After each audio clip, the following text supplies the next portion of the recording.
ہوتا ہے. تو جادو جادوگر اور شیطان کے درمیان ہونے والے ایک معاہدے کا نام ہے. جادوگر اور شیاطین کا باہمی تعلق اس روایت سے واضح ہوتا ہے. یہ روایت جو ہے صحیح بخاری میں موجود ہے. ابو ہریرہ کہتے ہیں کہ بے شک اللہ کے نبی صلی اللہ علیہ وسلم نے فرمایا، جب اللہ سبحانہ وتعالی آسمان پر کسی بات کا فیصلہ کرتے ہیں تو فرشتے اللہ کے فیصلے کو سن کر جھکتے ہوئے عاجزی سے اپنے بازو پڑپڑاتے ہیں. یعنی اللہ سبحانہ وتعالی سے حکم لے کر عاجز ہوتے ہیں، جھک جاتے ہیں اور کانپنے لگتے ہیں ایک طرح سے، گویا کہ صاف پتھر پر لوہے کی زنجیر کھینچی جا رہی ہو. یعنی فرش کے اوپر اگر زنجیر کھینچ رہے ہوں تو جس طرح کی آواز آتی ہے اسی طرح کی ان کے پڑپڑانے سے آواز آتی ہے. پھر جب ان کے دلوں سے گھبراہٹ دور ہوتی ہے تو وہ آپس میں پوچھتے ہیں کہ تمہارے رب نے کیا فرمایا، یعنی کیا بات ہوئی تھی، کنفرم کرنے کے لیے، حالانکہ خود بھی سن چکے ہوتے ہیں. وہ کہتے ہیں کہ حق بات کا حکم فرمایا اور وہ بلند و برتر ہے. پھر ان کی یہی گفتگو چوری چھپے سننے والے شیاطین بھی سن لیتے ہیں جو وہاں پہنچے ہوئے ہوتے ہیں آسمانوں پہ. پھر وہ شیاطین کو ایک بات سن کر اپنے نیچے والے کو بتاتے ہیں، پھر وہ دوسرا اپنے نیچے والے کو، اور اس طرح وہ کلمہ ساحر یا کاہن تک پہنچ جاتا ہے. اور وہ انہوں نے سنا ہوتا ہے فرشتوں کی زبان سے. جو دنیا میں کوئی چیز ہونے والی ہوتی ہے یا کسی خاص انسان کے بارے میں کوئی حکم آ جاتا ہے اس کی موت کا یا کسی تبدیلی کا، کبھی تو ایسا ہوتا ہے کہ اس سے پہلے کہ وہ کلمہ اپنے نیچے والے کو بتائیں آگ کا گولا انہیں آ دبوچتا ہے. شہاب ثاقب جس کا ذکر قرآن مجید میں آپ پڑھ چکے ہیں، وہ شہاب ثاقب اس کو جا پڑتا ہے اور وہ جن وہیں بھسم ہو جاتا ہے. اور کبھی ایسا ہوتا ہے کہ جب وہ بتا لیتے ہیں تو آگ کا انگارہ ان پر پڑتا ہے. اس کے بعد کاہن اس میں 100 جھوٹ ملا کر لوگوں سے بیان کرتا ہے. پھر یہی بات کہی جاتی ہے کہ دیکھا فلاں کاہن نے، فلاں نجومی نے فلاں بات سچ نہیں کہی تھی. اس کی جب ایک بات سچی ہو جاتی ہے تو 100 جھوٹ بھی لوگ سچی مان لیتے ہیں.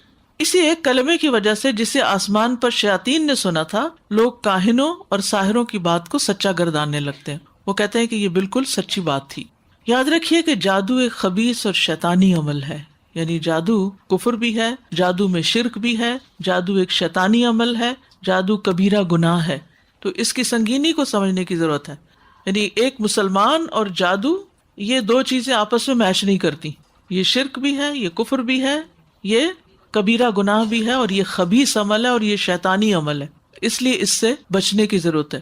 اگر کسی کو آؤٹ آف کیوریوسٹی بھی سیکھنے کا شوق ہو تو ایسی چیزوں سے بالکل دور رہنا چاہیے اور سیکھنا بھی نہیں چاہیے. اور اگر کوئی ایسی بیماری یا تکلیف ہو گئی ہے کہ جو کسی طرح کے علاج سے قابو میں نہیں آ رہی، تو بھی ایسے لوگوں کے پاس جانے سے بچنا چاہیے کہ جو اس قسم کے کام کریں اور ایمان خراب کریں. اب جادوگر شیطانوں کو کس طرح انوالو کرتے ہیں؟ وہ پہلے ان کی باتیں مانتے ہیں، ان کے غلط حکم مانتے ہیں. وہ شرک کرنے کو کہتے ہیں تو یہ شرک کرتے ہیں، اور وہ غلط قسم کی باتیں نعوذ باللہ اللہ تعالیٰ کے بارے میں یا اور اسی طرح پیغمبروں کے بارے میں یا دین کے بارے میں یا دین والوں کے بارے میں کرنے کو کہتے ہیں تو وہ ویسے ہی کرتے ہیں، کیونکہ اس کے بغیر وہ بات نہیں مانتے. یعنی پہلے وہ اپنی منواتے پھر اس کے بعد کام کر کے دیتے ہیں. تو بعض لوگ ہوتے ہیں نا، وہ کہتے ہیں فلاں عامل ہے، اس کے پاس موکل ہے اور اس کے ذریعے ہم فلاں اور فلاں کام کروا سکتے ہیں. تو اس سے بچنا چاہیے، کیونکہ وہ کس طرح کام لیتے ہیں. یعنی ایک معاہدہ ہوتا ہے دو طرفہ کہ تم ہماری یہ بات مانو پھر ہم تمہاری یہ بات مانیں گے، اور تم ہماری کیا مانو، نعوذ باللہ اللہ کو گالیاں دو مثلا. تو وہ کیا ہے، وہ اس کو پھر دینی پڑتی ہیں، اس کے بغیر وہ ہاتھ نہیں آتا. اور پھر وہ اسی طرح غلط طریقے اختیار کرتے ہیں. بعض اوقات آیات قرآنی کو پیریڈز کے خون یا کسی اور نجاست، پیشاب وغیرہ سے لکھتے ہیں. اسی لیے کہتے ہیں کہ جو پیڈز ہوتے ہیں ان کو پراپرلی ویسٹ کرنا چاہیے، خصوصاً اگر ان کے اوپر فریش بلڈ ہو تو ان کو ایسے ہی تھرو نہیں کرنا چاہیے. یا تو اس کو پانی کے نیچے تھوڑا کر دیں، یا پھر یہ ہے کہ سارے ملا کے ان کو جلا دیں یا کسی بھی طرح ان کو ڈسٹرائے کریں.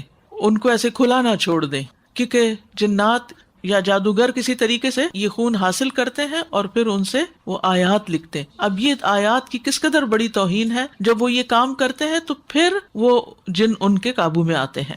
پھر بعض اوقات قرآنی آیات کو پاؤں کے نیچے لکھتے ہیں. کبھی قرآن مجید کو پاؤں سے باندھ کر بیت الخلاء میں جاتے ہیں، بغیر وضو کے نماز پڑھتے ہیں، اللہ کا نام لیے بغیر جانور ذبح کرتے ہیں، اور شیطان کے بتائے ہوئے جگہ پر جا کر پھینکتے ہیں اس گوشت کو. وہ کبھی آپ نے دیکھا ہوگا لوگ چھتوں پہ پھینک دیتے ہیں، کہتے ہیں چیلیں کھا لیں. اور صدقہ تو انسانوں کو زیادہ ضرورت ہے نا کھانے کی، جو غریب لوگ ہیں، نہ کہ چیلوں کو کھلانے کی. یا پھر کسی ایسے جنگل میں پھینکواتے ہیں جہاں ان کے چیلے ہوتے ہیں.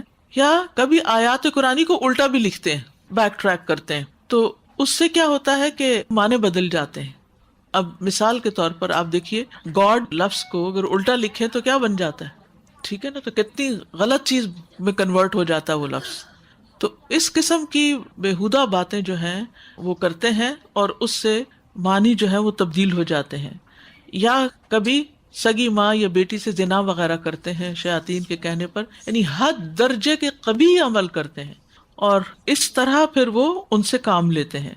امام ابن تیمیہ کہتے ہیں شیطان خود اپنی ذات میں خبیث ہے، تو جب عزائم پڑھنے والا اور قسمیں کھانے والا اور روحانی جادو کی کتابیں پڑھنے والا اور اسی طرح کی دوسری چیزیں پڑھنے والا ایسی چیزوں کے ساتھ شیاطین کا تقرب حاصل کرتا ہے جن کو شیاطین کفر اور شرک میں سے پسند کرتے ہیں، تو ان کے لیے یہ چیزیں رشوت اور چٹی کے کام مقام ہوتی ہیں. یہ دراصل اس طرح کے کام کر کے وہ شیطانوں کو رشوت دیتے ہیں اور پھر شیاطین ان کے کچھ اغراض و مقاصد پورے کرتے ہیں، جیسے کہ انسان کو مال وغیرہ لا دیتے ہیں. تو یہی وجہ ہے کہ ان میں سے بہت سے کاموں کے لیے وہ اللہ کے کلام کو ناپاک چیزوں کے ساتھ لکھتے ہیں. کبھی کلام کے حروف کو الٹا کر کے پڑھتے ہیں، کبھی الفاتحہ اور قل هو اللہ کے حروف کو الٹا لکھتے ہیں. تو آپ دیکھیے کہ جب قل هو اللہ اور الفاتحہ کو سیدھا پڑھا جاتا ہے تو علاج ہوتا ہے نا، جب وہ الٹا لکھ کر تکلیف دیتے ہیں تو پھر اس کو ریورس کیا جاتا ہے الفاتحہ وغیرہ پڑھ کر. اسی لیے الفاتحہ کو شفا کہا گیا نا. تو چونکہ اس میں شفا ہے تو وہ اس کو الٹا لکھتے ہیں تاکہ بیماری آئے.